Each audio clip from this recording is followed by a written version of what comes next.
Hey, what's up, traders? Mike here with the watch list video for, believe it or not, Friday, December 1st. I'll tell you what, Father Time is undefeated.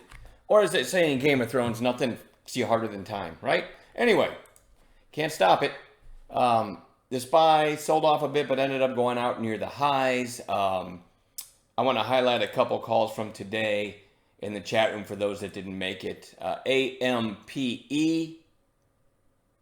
The only reason I posted this was because it was my post that helped some people, and I like to brag. I'm just kidding. No, Wayne gave the AMPE idea over the mic earlier in the day, right? And then when it started to get up near 350, it's not uncommon that somebody in the room types AMPE or whatever the symbol that we're watching. And again, we all knew that this was already called over the mic over 350. When it got close, I typed in AMPE curl. That's just a reminder to people that maybe weren't watching at that moment, but really wanted to get that trade, right? And I heard Wayne over the mic say later that my post might have actually helped him get it because he was looking at something else. So anyway, it's just a good example of the teamwork in there. And especially when it's me that had the reminder, I always got to highlight myself. That's what these videos are all about. They're all about me.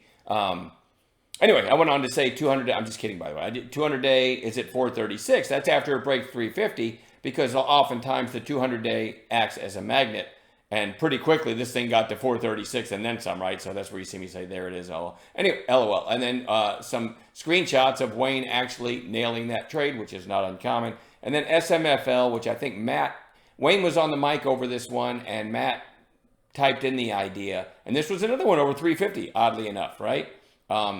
You can see I traded this one, 352 fill, my first sell 435. I'm trying to get better at my first sell. I'm trying to get 2R before I unload any. It's a little experiment I'm doing. It's not exactly the way we usually do it, but I'm tired of getting 1R, scaling some, and then hitting the rest out break even, and then having it run without having stopped me. Having said that, I do have to talk about a lesson today that I did screw up. So anyway, that was a really nice alert. The teamwork is fantastic in the room. I don't have a very big list, so real quick, I said I was going to go into the AFRM. I did the kind of joke today that I made. I think I made $9 in it. But anyway, let me get extended hours off of here.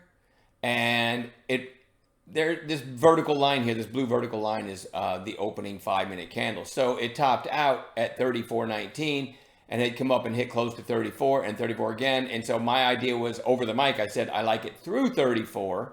And the stop is about 25 cents below. Okay, so it goes through 34. It goes to 34.27, which is maybe about 1 hour. I didn't want to sell any. And then it was lunchtime, and it comes back to 34, and I just hit out. I was like, you know what? I'm not gonna take a loss during lunch, so I hit out. That breaks every rule, right? You either play the trade the way you're supposed to, or you don't, right? And I love that Wayne always says, I'd rather be stopped out than faked out, right? So when you take a trade, you should have full acceptance of the stop out. And that's easy to do if your position size is correct, right? So that was just like a boredom sell. I'm not going to take anything. And by the way, it never came close to stopping out and went up like over 80 cents from there. So I think that's a good lesson, right? You place your stop. And if you haven't sold any yet, there's no reason to, unless obviously a bad news story just came out about the company, you want to hit out, right? But otherwise, just let the trade play out. Leave the stops in the machine and let it play out. And that's something I'm